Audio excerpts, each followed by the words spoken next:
So this is all self-supporting? Yeah. Eventually these can go away? Yeah, these can be taken down now. It's just Yeah. that we're going to be disassembling this soon anyway. It helps disassembling process so holds up all the things.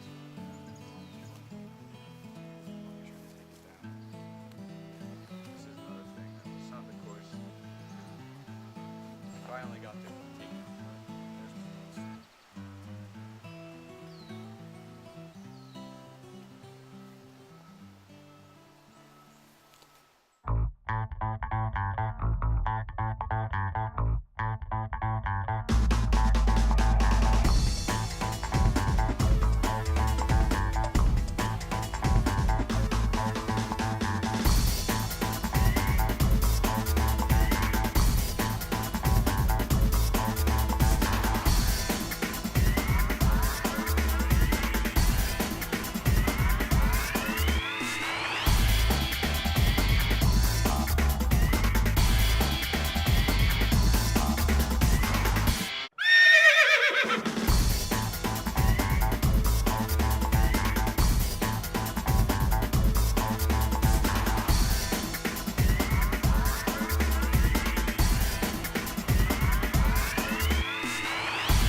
Center seam is just about in the center. Yeah, it's close, really Yeah, it close, is, but yeah. not perfect. It's okay. Yeah. Well, you want to adjust it before you start cutting, or you? Well, the only no. thing I'm going to adjust in retrospect is going to be the length of the overshoots. You see how there's more room here than there is there? Okay. I will just cut it down slightly to make them all equal. Okay. So it might affect how it lays, but not a lot. So Okay, well if it's going to... I think it'd be okay because all it's going to do is drop down. I don't think it's really. You think See, it'll 'cause even... we're gonna, If I cut right there, it shouldn't make any difference. Right. You mean the tarp will drop down? right, the tarp will drop down because there's a hole in it. I'm thinking of if we cut this, right, Yeah. and this drops down, it's going to change this some, but I don't think it's going to be enough to. What if we just bring it to the end of this?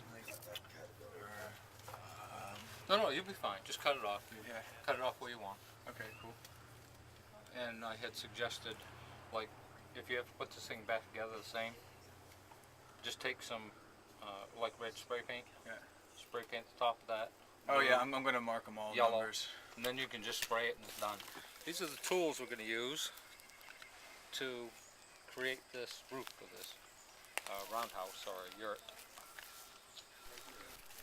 And we'll do this, and then we'll go over and do that.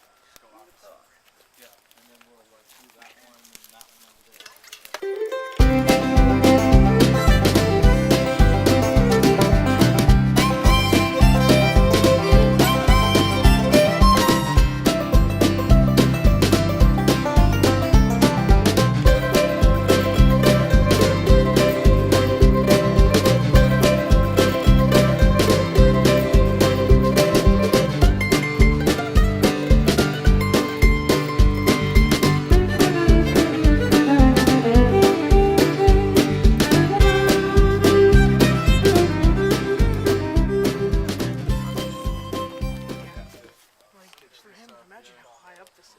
Well, no, this is going to get cut from around. This is the first cut, so we have an idea. Then I'm going to alter this cut. This is just to get it set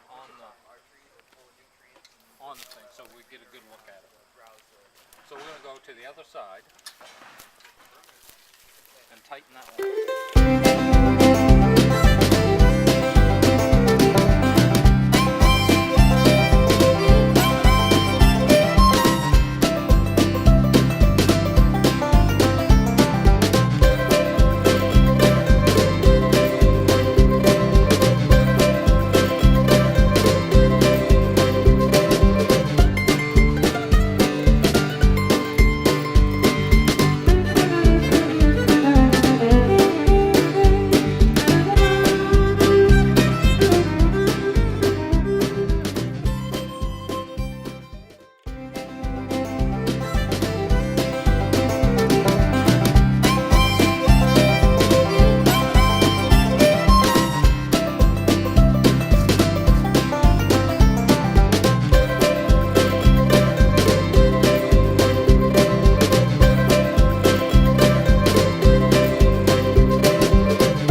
basically, when we were building this top for this yurt, we were using a flip minnow, and we ran out of space in it.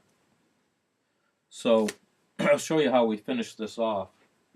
On the ends for the walls, I cut this round. It was more of a teardrop. And then I split it all the way to the outside edge. We weren't going to do that, but that's what we ended up doing, which allowed us to do this. This came around like this. This one went underneath, and this flap went all the way across, and then a grommet and a grommet. So we tied off, and it went nice and tight on those end pieces. On the roof section, which is built like this, the hole in the roof, okay, we had flaps cut. We cut a hole in the middle, and each flap was kind of a pie shape. When it came over and it went onto the logs, we cut those round pieces, cut it round like this, so that we had a piece here, and this one came down and went this way with a round piece, because you don't want any square. That's what you want to avoid. You don't want any square spots, because this can tear really easy. This stuff was a lot softer than I thought it was. So that's why I did this. This gives it much more strength. And then they had beading, kind of just a piece of cloth folded over it and stitched on all the way around these grommets, and they could fold back and be tied off. So this is a very nice top. It came out excellent. First time I'd ever done that kind of thing, so we were really happy with it, and glad I took on this project. So this is Gary, and I'll see you next time right here at Duck Cove Signs.